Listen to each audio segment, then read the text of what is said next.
Why are you calling me?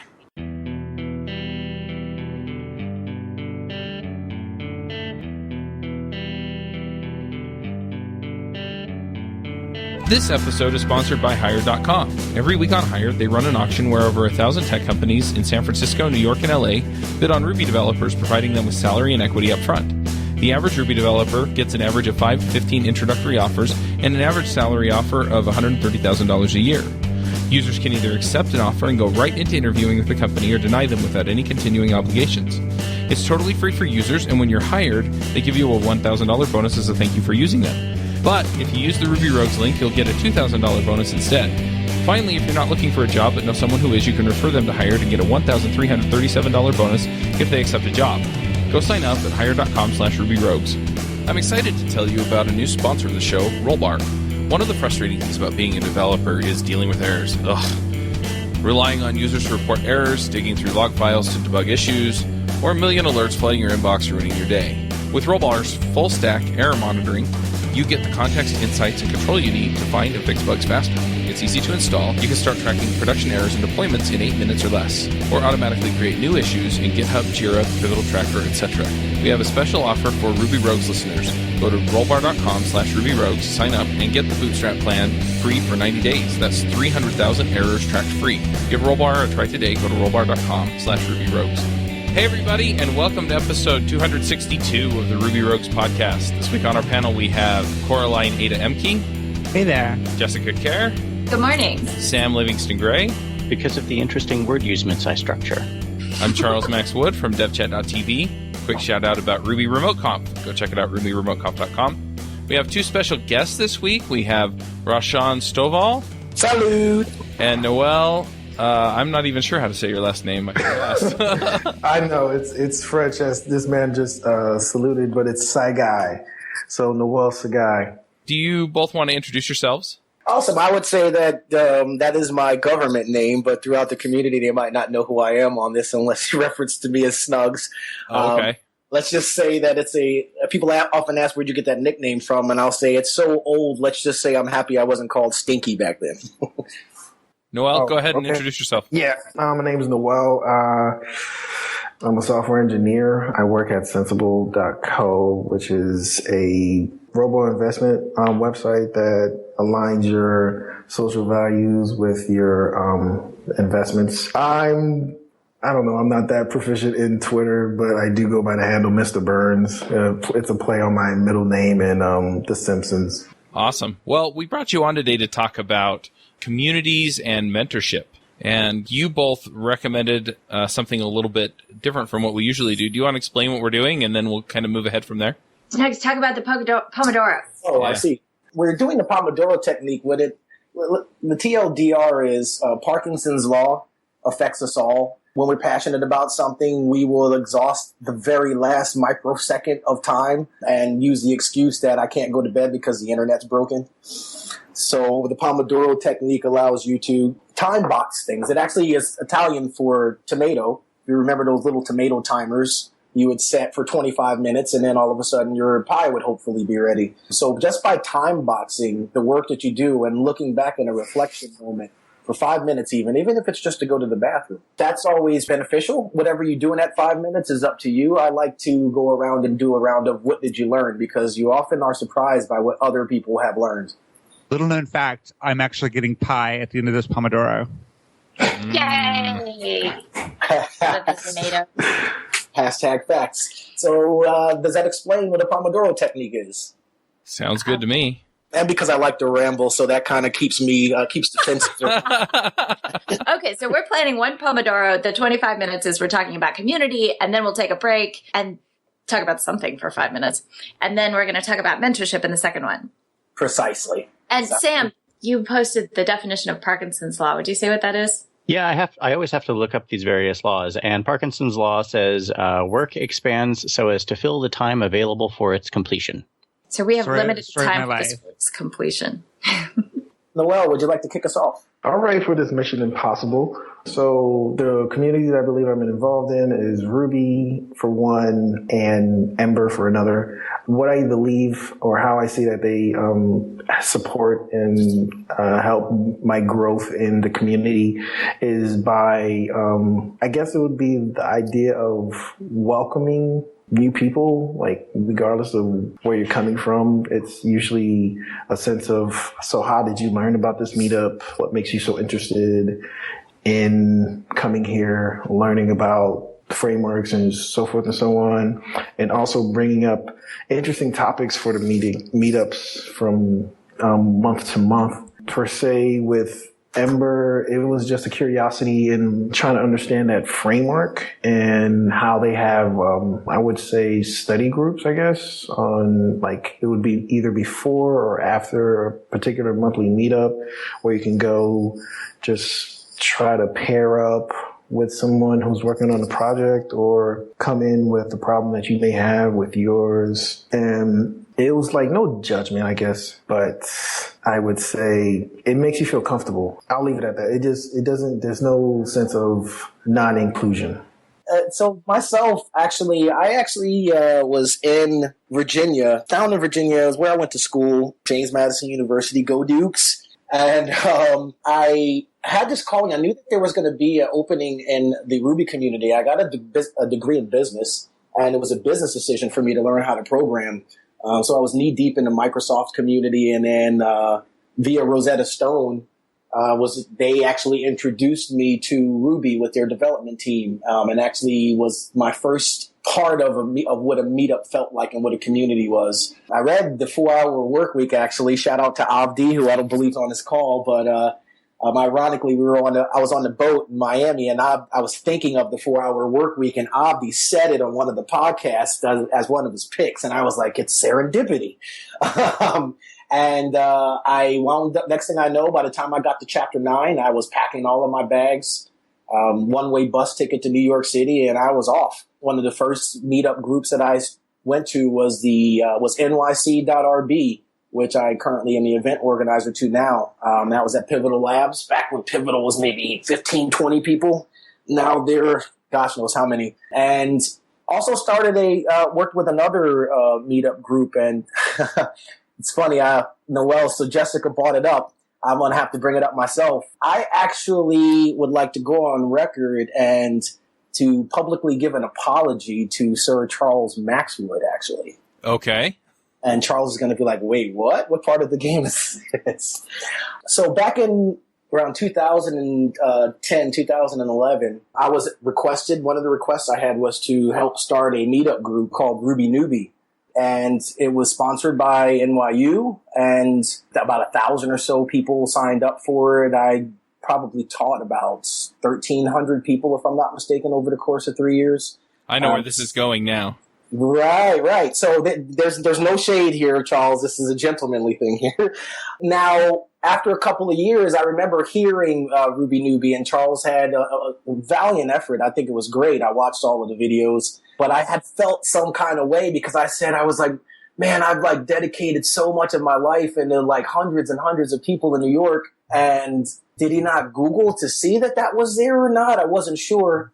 And I think I sent some tweets in Charles's way, and I was just like, dude, man, like we were already there. And in retrospect, I remember Charles blocked me, and I was like, oh my gosh, like what did I just do? Because I have, as you heard, I've been listening to Ruby Rogues since like episode 1, and I felt some type of way about it. And I said, whenever I see Charles, I am going to apologize to him, because as community leaders, that's not something that we would show in public.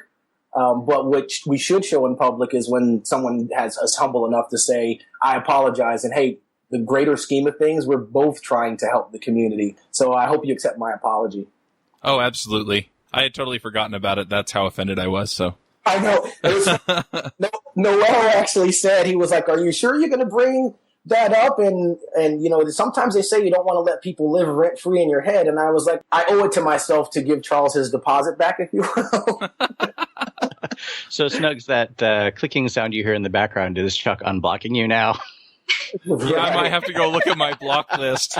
I find this really interesting because it brings up the part where you invest in a community and then, like, something totally random that's not directed at you can like appear to devalue that investment. And that's, on the one hand, it's a risk that we take by investing in anything. And on the other hand, I guess over time, you kind of develop the awareness of, oh, maybe that wasn't about me. Exactly.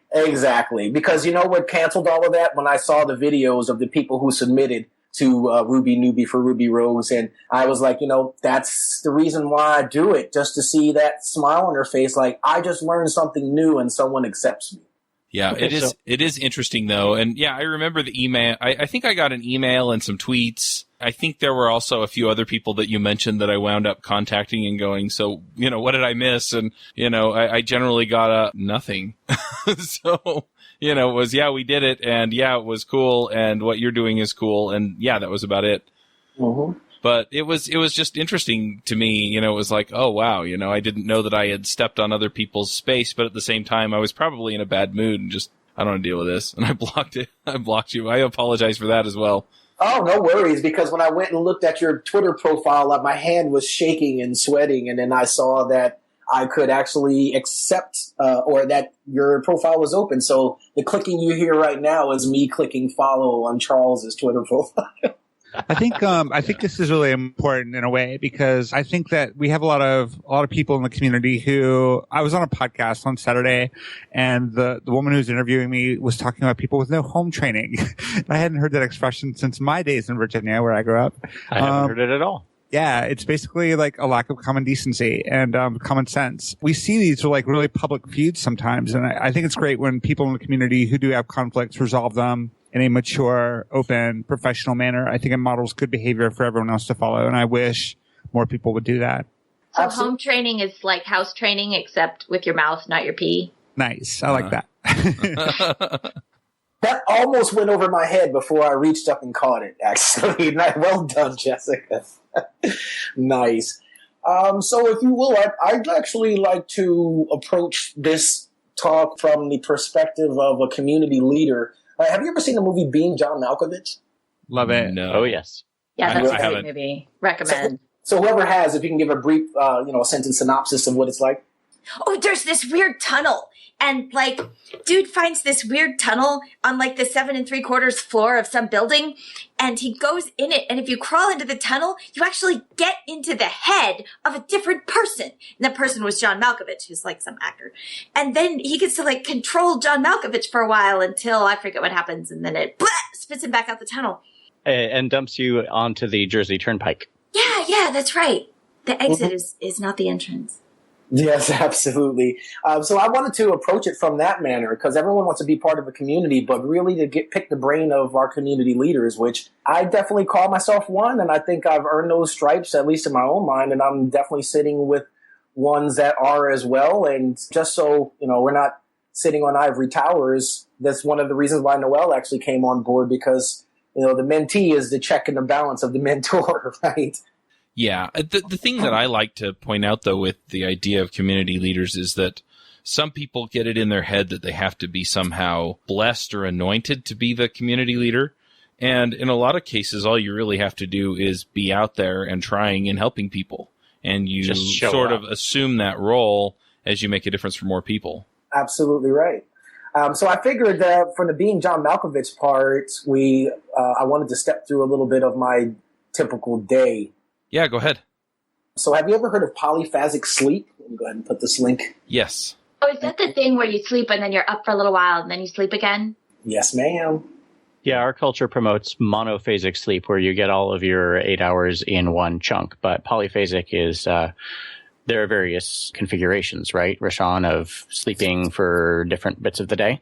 Precisely. Absolutely right. If you nail it, then what happens is in Slack, your colleagues say, "Do you ever sleep? You respond to everything." So I get about I take about on average 3 2-hour naps on a daily basis. This has been about the past 4 to 5 years. And that just was what works for me. I often tell people, do what's best for you. Let's kind of calm down on the projections of what we do best onto others. And then you can use someone's experience instead of taking their advice. So after a couple of rounds of polyphasic sleep around 6 a.m., I do about a half an hour worth of yoga. And usually on Tuesdays, Thursdays, Saturdays, and Sundays, cumulatively, I'd run about 30 to 40 kilometers a day or week. Good God. Wow. Yeah, a week. And I always joke in the community, I say the community's not that tough, because you'll never be tougher than my football coach with the air horn in your ear at 5 a.m, like, get up. So I'm cut from that cloth. I think that's why I still run. I think I'm still running away from my coach. And afterwards, I typically go into languages. I've gotten to the point in my career where programming is actually easy to me. Solving the problem is really the niche. The language is just an implementation detail. So I've gotten on to the next phase where I'm doing French immersion. So my computer and my cell phone, pretty much everything that I can control the locale of is actually set into French. And it's actually been a better learning process for me than trying to read a book just via iconography from things that we can associate with. Recently, I'll typically do some studying with psychology for my guy I have a man crush on, which is C.G. Jung, Carl Gustav Jung.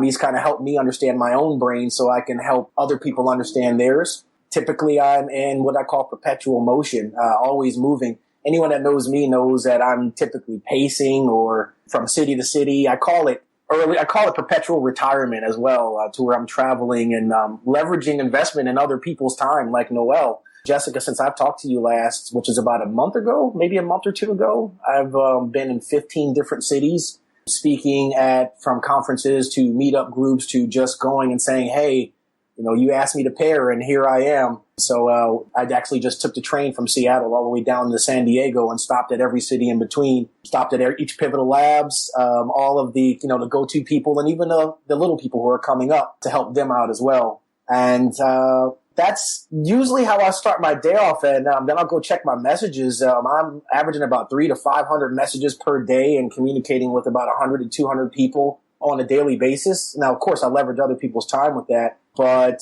once again, Timothy Ferris, he helped me mitigate all of that stuff. But from traveling so much, that's allowed me to reach out and meet cool people such as yourself. And, I've been able to pair with Jim Wyrick. May he rest in peace, actually. Jim, he helped me a ton in ThoughtBot. He called me a Git master. And he said a lot of people aren't going to see what you see in Git, but don't fight with them. Just let them learn in their own time. Corey Haynes, who's been on the Ruby Rogues podcast, him and I, we hacked it up a little bit on C# or on his code retreats, which I love so much. Evan Light as well, who does code retreats. I call him my muffin top. We share muffins all the time in San Francisco. I believe he's been on Ruby Rogues as well. And Yehuda Katz, who I often bump into in 7-Elevens. And so that introduces me to people such as Jessica, where Jessica and I just so happen to sit next to each other at the Distill conference. And look at where we are now. I'm sitting here talking to Jessica and et al., and I am about as nervous and humbled as Noel is. So getting out there and, I'm really exposing that as far as the sacrifice that I've put in my life to actually use these communities. I mean, some people ask me, they're like, you must have the 25th hour in a day because I don't see how you get so much accomplished. But to me, it's just personal disciplines. That was a lot. You have a busy day. Yes, absolutely. I think it's from ADHD and being OCD all combined in the same, but I'm finding my sweet spot and my balance. So one thing that I noticed there is that just pairing with random people can be a form of community building and leadership. Well, that's where it starts, Jessica.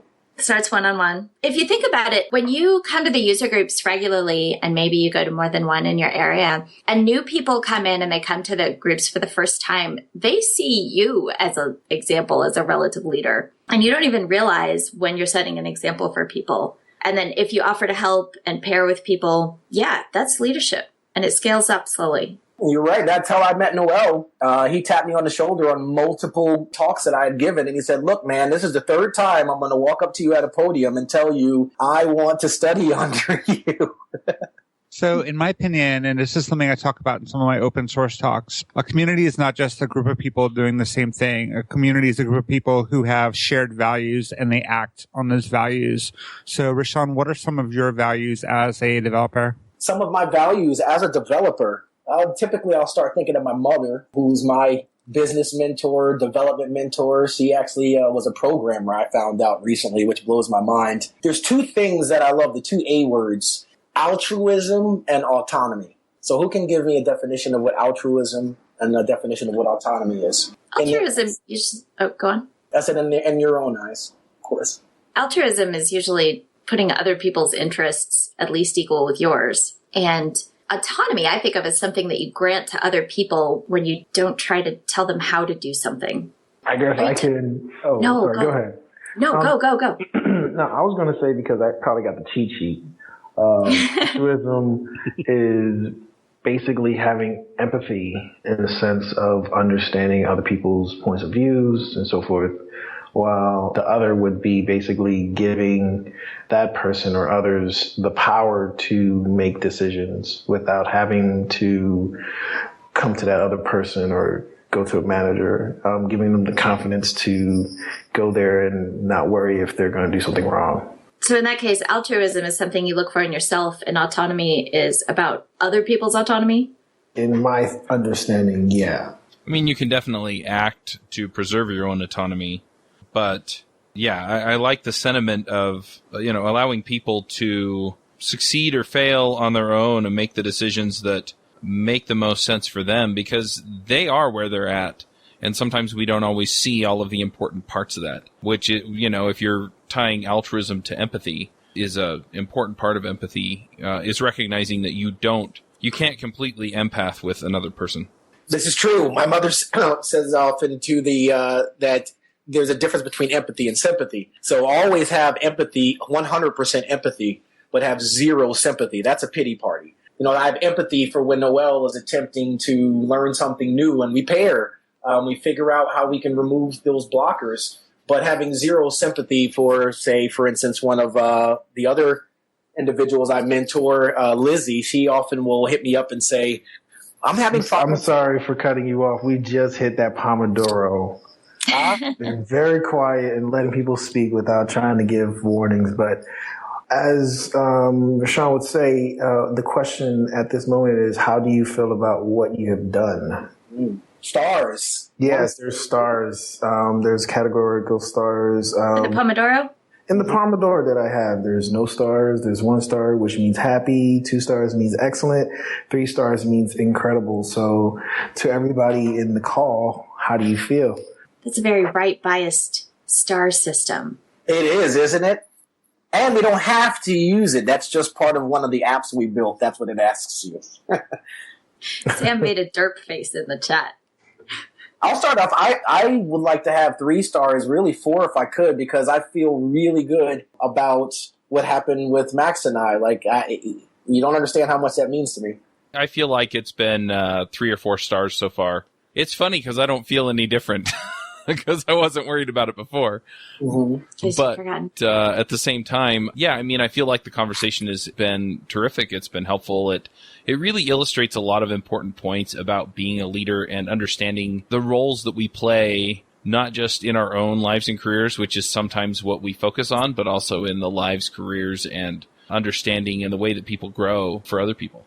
Awesome. So I'm going to say 2 stars, because what I would like to see us do in our second Pomodoro, I think there are 2 ways that you can communicate effectively to people. You can inspire them by example, and you can provide guidance to them directly. And I think that the first half, our first Pomodoro, has focused on inspiration, but has not been terribly practical. So I'd like to see us swing to the more practical aspects of what we're going to talk about in the second Pomodoro. Excellent. You mean the actual how do you do it? Exactly. Yeah. I smell the sizzle. Where's the steak?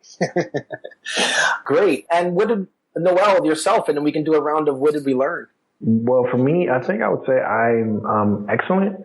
That would be 2 stars or so. It's still the idea of making sure my communication is good and what I'm trying to get across, but it was excellent seeing my mentor resolve a issue that he felt he had with another community member.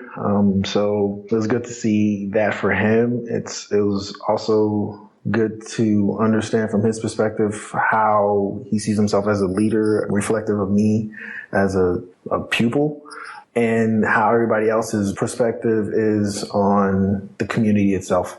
What'd you learn, Charles? For me, mostly I learned that, for one, I need to have a little bit more empathy just from the sense of, I mean, our resolution there, it brought up, okay, well, I just reacted. I blocked you on Twitter, and, it made me think about, okay, well, maybe that wasn't the best way to handle that.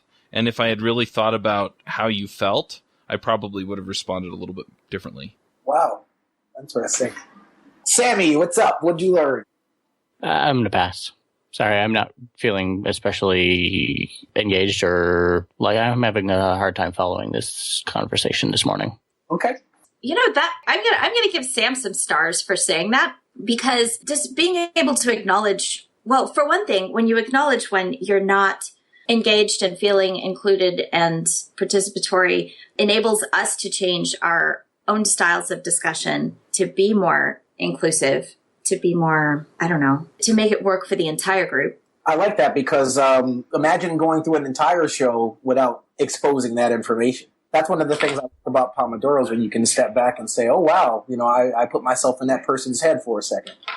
Or didn't find that bridge tunnel. Right. And I wonder sometimes if our listeners ever feel like, man, what the heck was that? That just didn't say anything to me. And maybe it makes them feel better to know that now and then we feel the same way. Absolutely. All right, let's start our mentorship? second Pomodoro and talk about practical ways to engage in mentorship. Absolutely. I want to incorporate Noel a little bit more into this, because why not have the mentor and the is mentee a word? I swear I'm looking how to spell it, and I can't. The word is typically, or the word classically was protege, but I think that is a little ostentatious, if you will. So I think mentee is fine. Gosh, why does it come up as red underlines when I type it? Well, that's a question for Apple, I guess. You can modify your dictionary to add it to the dictionary, so you have control over the English language. I did not know that at all. As do we all. Mm-hmm. So what I'd like to, let's start off with talking about people switching roles. Noel, we do that quite frequently in our day-to-day, and in switching roles and in positions and passing on information. Can you touch on that for a little bit, on what we mean by that from your perspective?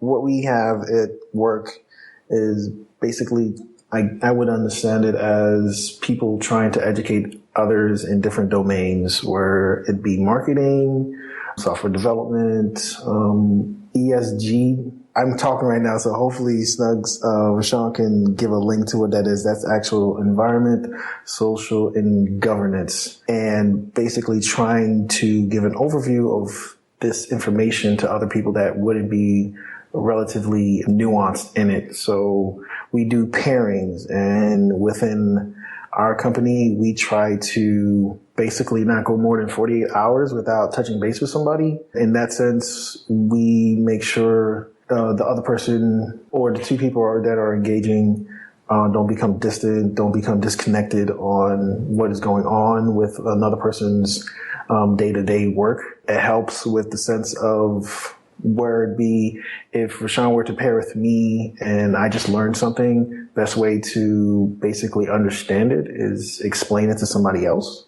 So we go through that many times at work. So that's an example that I can give. So that would, I would say, be from a micro level. Your day-to-day, doing Pomodoros. Jessica's actually been through the flow. Her and I have done multiple Pomodoros together. Now, from more macro level, the A's again, the altruism and the autonomy. So I am actually the event organizer for NYC.RB. It's one of the biggest meetup groups in the world, pretty much. It's the second biggest in America, second to the one in San Francisco. So there's about close to 5,000 members that are there. And recently I stood up and I told the recruiters that were there and the people who had jobs, I said, pardon my French, but cut the shit. And what I stood on record and said that, and what I meant by it was, we oftentimes say there's more it's a booming industry and there's tons of Ruby jobs and they're all over the place. But guess what? I have by the drones people coming to me stating they want someone who's senior. And they want someone who's senior. So all of these schools, like say, Flatiron School and General Assembly, they're set up because there was a need to have developers. But when these developers come out, it's almost like they get the door shut in their face. Noel explicitly came up to me and said that I couldn't believe what was going on in the industry with so many people shutting doors in the face of very talented people. But just because they don't have a computer science degree or they don't have 7 years of Ruby experience. Yeah, I hear that a lot too. Create an environment for them where you put them in a sandbox. So Noel, for instance, he runs all of our DevOps related things, and typically someone who would come in and be a mentee, you'd say, well, keep them away from the sensitive things like prod. Well, why not set them up so they have an ecosystem where they can learn on prod? I mean, really, they shouldn't be able to knock anything over, and you should be able to get things back up. But I told the entire community, I said, give these people a chance. I gave Noel a chance. I invested my time and effort in him, and I see this man shine on a daily basis. We're not doing enough of that, and what's going to happen, and I'm calling it, is there'll be a rift within the community where you'll have a ton of people who want to come and be developers, but they get the door shut in their face. They're going to find another community that accepts them. I could possibly just give a more of a clarity from my perspective, where I would be looking for opportunity, anything like that, and not to be in my feelings or so, but it was the perspective of hiring managers looking for particular people that resemble them and have the same background, and probably having a distaste for people that possibly couldn't fit into that diagram, I guess, like cross all the T's, dot all the I's, so to speak.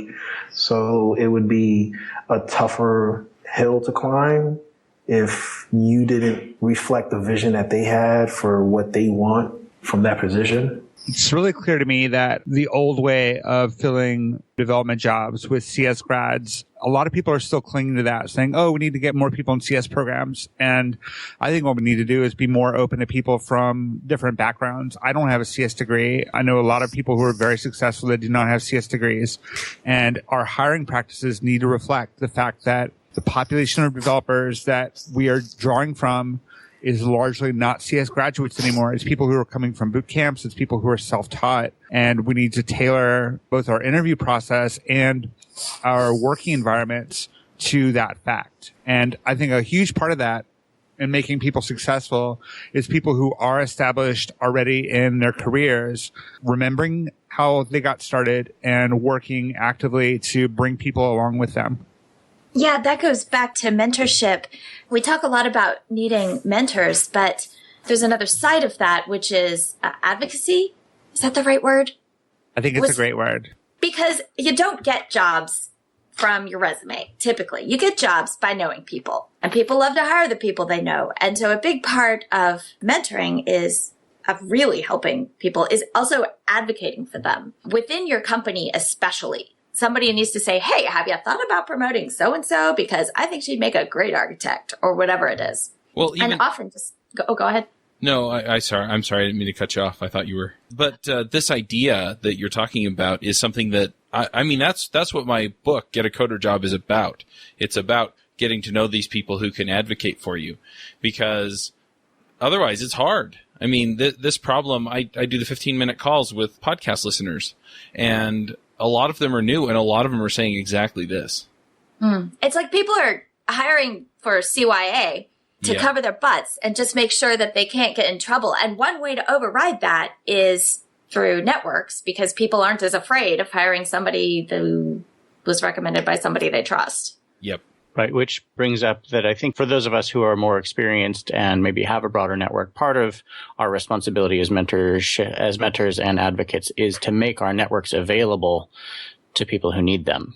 Definitely. The thing that's interesting about what you're saying, though, Sam, and I agree with you, but I'm going to agree with you and point something out at the same time, is that I'm not comfortable making my network available to just anybody, which means I actually have to invest time in somebody to get to know them well enough to be comfortable going to my friends and saying, I know you're hiring, and this person over here is a good fit for you, even though they don't check all the boxes on your job listing. Oh, yes, absolutely. And thank you for clarifying that.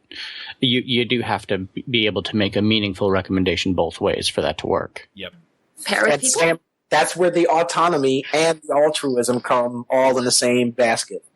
It takes altruism to spend time with people. Oh, absolutely. Yeah. Just to say how I started with Rashawn, it was, I think there was a point of the initial time was approve it. I guess, a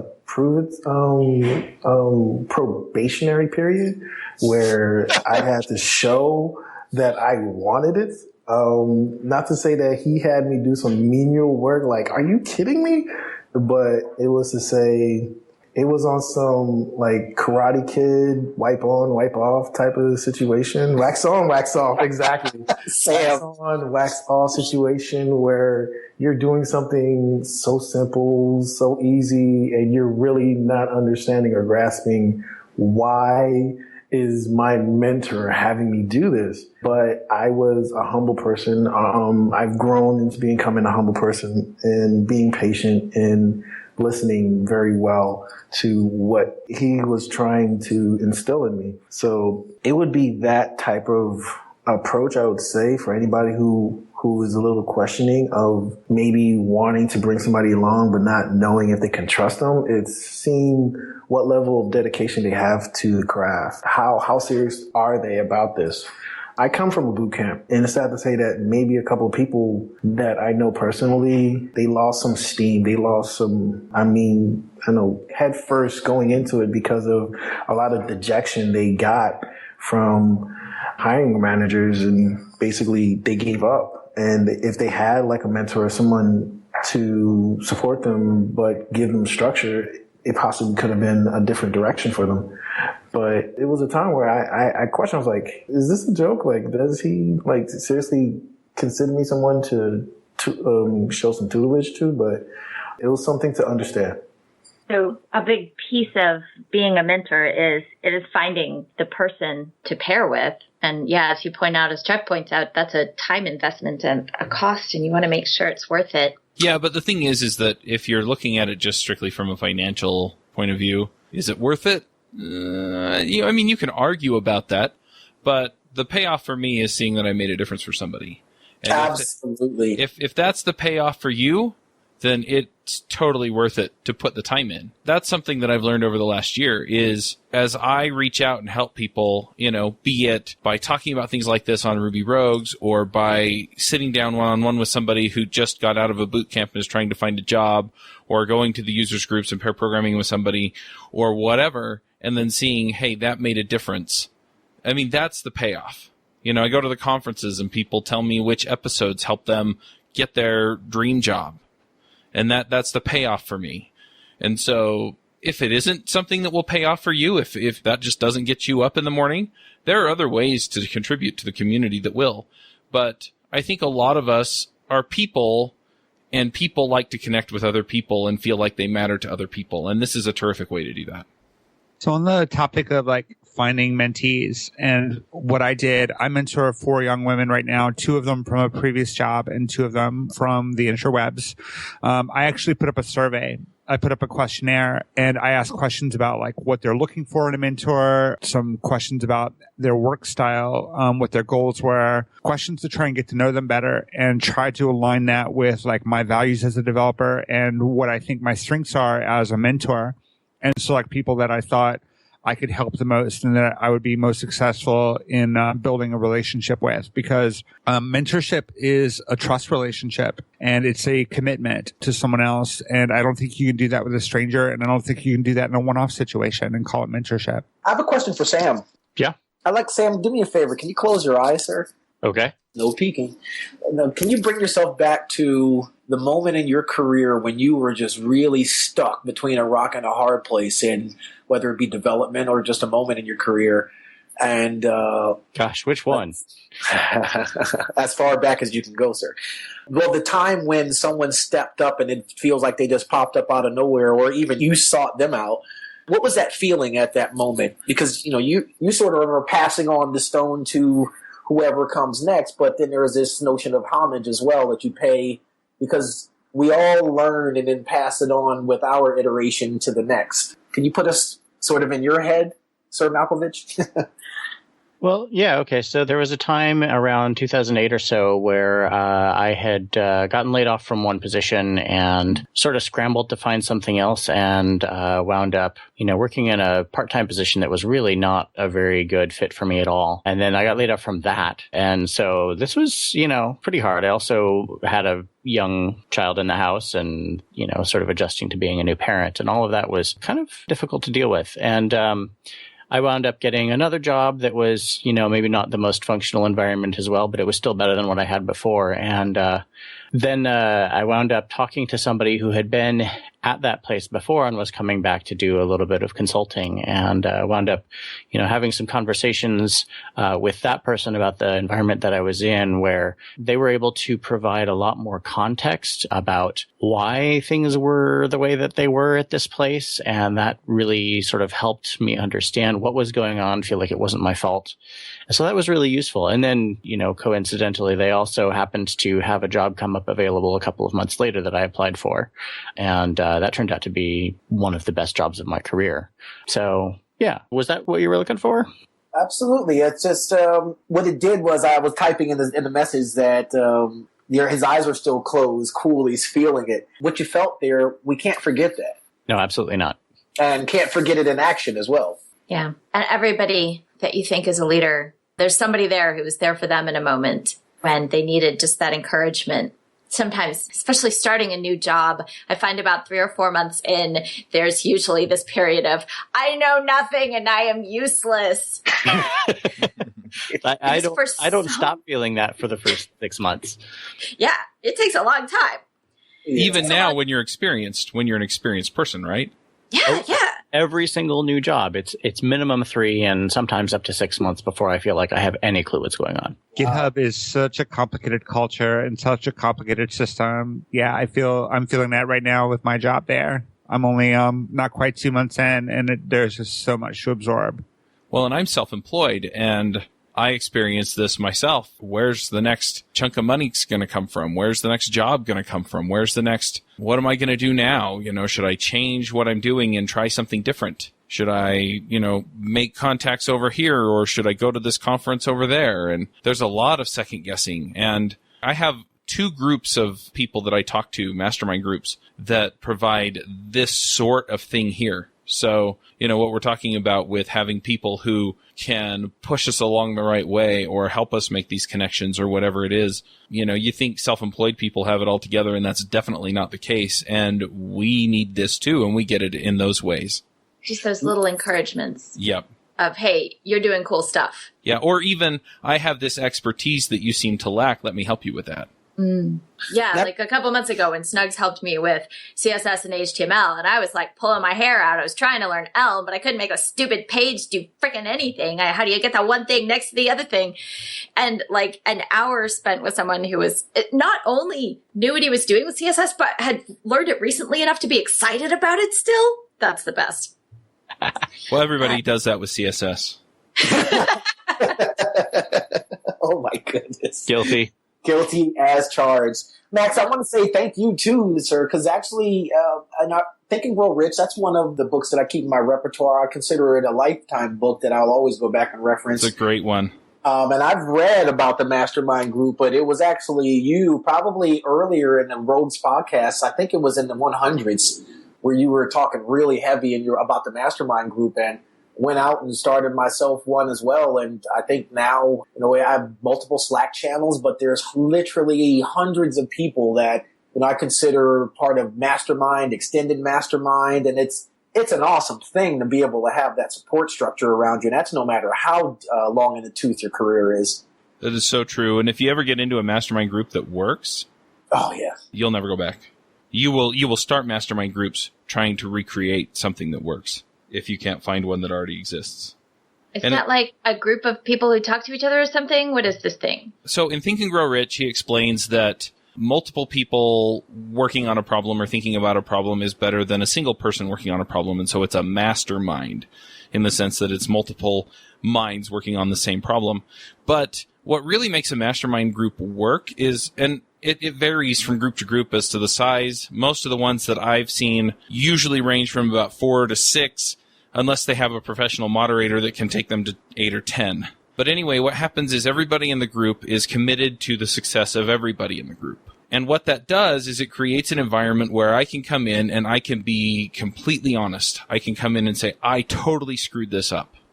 Of course, I tend to do that on the internet anyway. But I totally screwed this up. I got it wrong, or I'm struggling with this, or my kids are going to starve to death because I can't get this right. And it doesn't matter what I've done. I've got this group of people that I can talk to, and they will work. They'll do whatever it takes for my success, and that I, in turn, will do whatever it takes to help them succeed. And so it's not just a group of people you get together and talk to. It's a group of people who are invested in each other and are willing to do, like I said, whatever it takes to make everybody in the group succeed. So even though we're not all doing the same business, we're not all working on the same projects, in the end, at least for the hour or two, or sometimes outside of the group, if we need help, we can get together with the people who can help us along. And that can be encouragement. It can be help. It can just be knowing that somebody's there. I've been in mastermind sharing groups. Your network? Yeah. I've been in mastermind groups where somebody was trying to quit an addiction, smoking, other things, pornography. Some people are trying to quit looking at pornography for, personal reasons. So just the fact that it's like, look, if you get tempted at 2 a.m., call me. It's important to you. It doesn't matter what I feel about it. It's important to you, so call me. If you're thinking about going and getting that drink, call me. And just having that lifeline for those things is important. But then also, yes, I need help with WordPress. And it's, oh, well, I know a WordPress person and they hook you up. Or I'm trying to find work and they happen to know people who are looking for people to hire. Or whatever. And so it can extend to your network, and it can extend to your skills. It can extend to your outlook on particular things. Any of those things are fair game. And everybody is willing to share. There's some community. Yeah. Some very deliberate community. What I'd like to make sure we emphasize on is there's this notion of homage and also the ability to pass on the torch. So, for instance, homage, my mentor, his name's Tom Mornini, actually, who I highly recommend even that he will be a great interview for Ruby Rogues. But you may know him. He founded Engine Yard. I'm sure we all have heard of that. We've been around long enough. But Tom and I, we pair as frequently as we possibly can, oftentimes on a daily basis. It's ironic, our engagement, he doesn't accept cash when he works on projects. He only accepts Bitcoin, but that's another story. But to see my mentor, actually to learn from him, and to even be in a situation where to employ him, give him projects as well. So it really is full circle when I see Noel and Tom pairing together, and I jump on a hangout with them for a Pomodoro. Oh man, it just warms my heart. It's like seeing the person who is your protege, conversing with your mentor, and the banter between that. It's a surreal feeling, man. Yep. So nice closing right there. That's another Pomodoro close right there, people. So as Jessica said, what have we learned? I learned that when I asked Sam to close his eyes, he actually closes them and goes back in time. Yeah, thanks, Sam, for that story. What I learned from your story and then the conversation that followed was that while mentorship is an ongoing commitment, we can still help in little mini ways by giving each other encouragement, telling people they did something good, and also sharing skills in one-time increments. You can make a big difference to someone doing that. And who knows, you might just run into someone that you want to mentor or who will mentor you. I learned about mastermind groups, which is pretty cool. Yeah. Well, I learned about Sam's experience with that job, which was very enlightening from a person just coming into his. Chuck?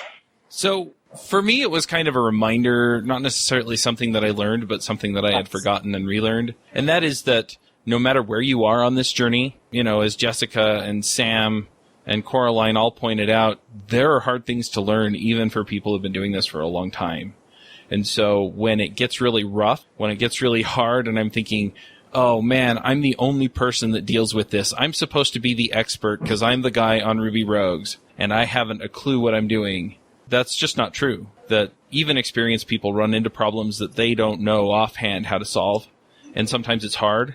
And in those situations, there are a lot of ways to handle that. Well, the best part about that, Chuck, is you have a new person on your mastermind group who is willing to be a sounding board to you, and that's in myself. Awesome. I appreciate that. Yeah. See, and I think that's good for what we learned here. I definitely learned one other thing that I wanted to make a note to. I learned that it's validation in what I've been doing with my life. This isn't just my career. I've actually taken a vow in my life on this path and mentorship and development, not even just so past development. Recently, I don't know how personal it is, but I've actually taken a vow of celibacy, and also that includes marriage and childbirth. And, maybe I see more in the future of some interesting things scientifically, but at least for now, you can only speak for right now on what's been done in the past. I've been on this journey for about 33 months now, and it's because that's where I get my 25th hour in a day. And I often tell people that the insecurities sometimes come out. Anyone that knows me know I love children, and I love the construct of being with someone for an entire life. However, that's what works for other people. What works for me is to nonstop give of myself to myself and to others. I have a pairing session that's going to be at 1 a.m. in the morning because of someone's time constraints. But it's life for me. It's not just a career. If there's anything that someone can take away from that if they know anything about myself. Very cool. Well, I have about 10 minutes before my next podcast, so I'm going to push us to picks. Sam, do you want to start us off with picks? Sure, I just got one quick one today. Snuggs mentioned in the pre-call that he likes reading RFCs, which reminded me that I really have only ever read one of them in any depth whatsoever, and that's RFC 2119. And this is a document that gives precise definitions to the phrases must not, required, shall not, should not, recommended, may, and optional in such a way that you can indicate levels of what is required and what is maybe just a really good idea. So I constantly come back to that, especially when I find myself typing should or must not in all caps. The real question is, do you use all caps? Oh, you got me. He's faster than a New Yorker. All right, Jessica, what are your picks? I don't have any picks today. Okay. Coraline, what are your picks? I've got a couple of picks. They're related, and they are related to mentorship in a way. My first pick is a talk by James Edward Gray, our very own James Edward Gray, from RailsConf, called Implementing the Large Hadron Collider on a Whiteboard. It is a talk that is about technical interviews and sort of a survival guide for technical interviews. He covers the basics of Big O notation and some of the other sort of core concepts that I think, unfortunately, a lot of interviewers still rely on. But he is coming from the perspective of someone who conducts technical interviews for a company that really values sort of the CS skills. And so he had a lot of tips on how to navigate those and how to prepare for those. Very practical talk. And I think it could be a help to a lot of people. In that talk, he references a book, which is my second pick, called Cracking the Coding Interview by a person named Gail McDowell. The book has almost 200 programming exercises or programming questions like, how do you work with a binary tree? How do you invert a binary tree? How do you solve the sorting question? And walks you through the solutions. Unfortunately, the book's in Java, but the code is pretty readable. And it's a way of preparing for coding interviews as well. And I've actually used this book in a mentoring situation with someone who wanted to focus on developing their technical skills. We actually take one of the questions per pairing session and work through it together so that she gets a better sense of how to implement some of these classic programming challenges and feels better about her job prospects. So that is my second pick, and that is it. All right. I've got a quick pick here. I'm trying to think of how to put it because I've talked about this before on the show. But anyway, I've kind of had this refocusing on my health. And so there are a few things that I've picked up that I'm trying to do better with. One of them is just walking every day. So I've been trying to walk for an hour every day. Related to that is have 10,000 steps every day. And I got a Fitbit 1 to do that with. And that's been really nice just to be able to do that with. My Pebble Time watch does fitness tracking, but I found that it's not as accurate. So anyway, I've switched over and I'm pretty happy with that. So I'm just going to pick thinking about your health and the Fitbit 1. Rashawn, Snuggs. Yes, sir, Charles. What are your picks? My picks are, I would say, Block and Flow app. That is www.blockandflowapp.com. Shameless self-promotion, but it's a Pomodoro app. It's actually better suited to look it up on iTunes. You look up Block and Flow app, and it keeps me focused, man. It keeps me from spending 8 hours reading RFCs and writing code for 20 minutes. Try to reverse that a little bit, right? And my second pick, I would have to say, is Sensible. That's actually a project that I'm working on now. I'm the Chief Technology Officer of the company. Noel is a lead developer on the project, and it deals with socially responsible investing. That's CENSIBLE.co. And so essentially it's guns and butter. So the people who would go into a restaurant and say, I only go here because they have recyclable napkins, might actually, once you're past saving, want to invest in said restaurant or invest in Tesla stock as opposed to putting $1,000 down to be on layaway wait list. So sensible.co, it allows people to really be mindful in their investments. And those are my picks. All right, Noel, what are your picks? Oh, I get picks. Awesome. Heck yeah. So I believe I have two picks. One is a more development standpoint. Heroku pipelines. If anybody has ever had the pain of having to duplicate code in multiple repositories and then push that to multiple applications or hosting sites, it really does ease that pain in the sense of just having one repository, whether it be in GitHub, Bitbucket, wherever you like, and just having that replicate on multiple applications that are ephemeral in that standpoint of, as Heroku Pipelines allows you to have a workflow through your environments and see seamless actions and allow stakeholders to review features or topic pull requests or branches in the application format before pushing it to staging and furthermore into production. That's my first pick. And my second pick was a conversation. I'll send a link. It is a dialogue, so to speak, and it takes into account, I haven't fully finished it, but I really do think it's insightful in this aspect of understanding conversation and knowing the difference between dialogue and discussion and being able to listen and talk with a person without trying to control the conversation. All right. Well, if people want to follow up with either of you, see what you're doing, follow you on Twitter, what are the best places to do that? Okay, so on Twitter, my handle is Mr. M.R. Burns, BERNNZ. And I think I replicate that across a lot of other sites, Facebook, Instagram. I'm not often on that stuff, but I do follow a lot of other people. So that's where you can find me. Myself, you can find me at SNUGGSI, Snuggsy, on Twitter, Instagram, and Facebook. I'm going to have to find that person who's got Snuggs without the I, Charles. I'm going to have to block him. Oh, man. Too funny. All right. Thanks so much, gang.